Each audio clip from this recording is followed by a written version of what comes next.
Hi, Sister Ann Laughlin.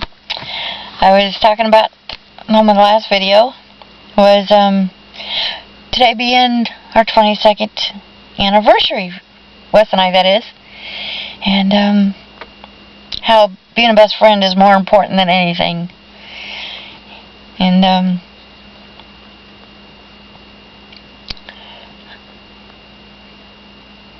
wow.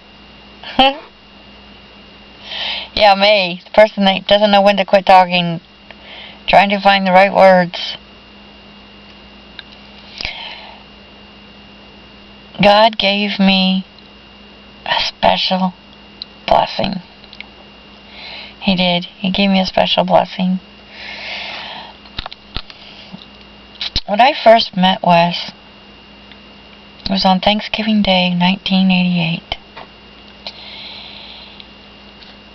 I was married to my second husband at the time, and I had made homemade everything because I like to cook. But he was a drunk, and he passed out. You know the old joke about someone getting drunk and passing out in food or in the drink or something? Well, yeah, he did it. Mark did that. And I got mad. I wasn't going to make any more homemade stuffing. So I went to the store to buy that stupid stovetop box stuffing stuff. And I saw Wes and his daughter Stephanie earlier in the beginning when I got to the store.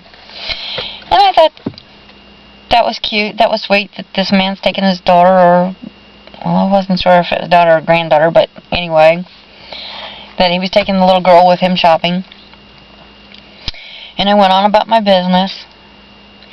And at one point I heard what I thought was crying. And I wanted to know what that mean man was doing to make that poor baby cry. The irony is that she wasn't really crying. She was laughing so hard because he was making jokes with her and clowning around with her that she was just laughing. And that laugh, when she laughs hard, it sounds like she's crying. But she wasn't. But I was so freaking nosy. I was a busybody. So I started watching. I peeked around the corner and I was watching to see what he was doing.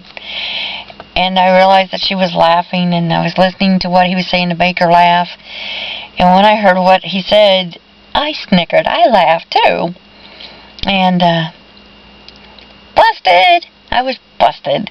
He caught me being a busybody. And so we started talking. And within that conversation, we learned each other our needs.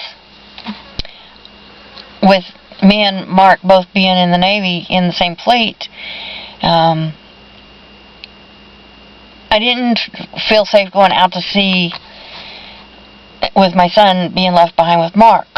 And because he liked to drink and drive no matter with or without Martin with him. So I needed a babysitter. Well, Wes was a single parent. He had custody of his daughter. And he was stationed there in Norfolk also, and he needed a babysitter. So we swapped phone numbers. I even had him come over to the house, and I introduced him to Mark so that he could get to know who was going to be babysitting our son. Well, my son. Mark never adopted Martin. And the funny thing is that when Wes left the house, Mark looked at me and he said, "You know, you're going to marry him someday." And I was like, "Wait a minute, excuse me, what?" First off, no. Because to me, he looked like this overbuilt miniature Arnold Schwarzenegger, because he was a short guy, but he, even though he was in the Navy, on his time off, he liked to bodybuild. And I definitely wasn't into that kind of thing. But then the second point was, second off, we're married? We just got married? Hello? No. We got married in March, and this was November, and I'm like, hello? You know? Mark and I were newlyweds, and here he's telling me I'm going to marry the next babysitter. Time's out. I'll be right back.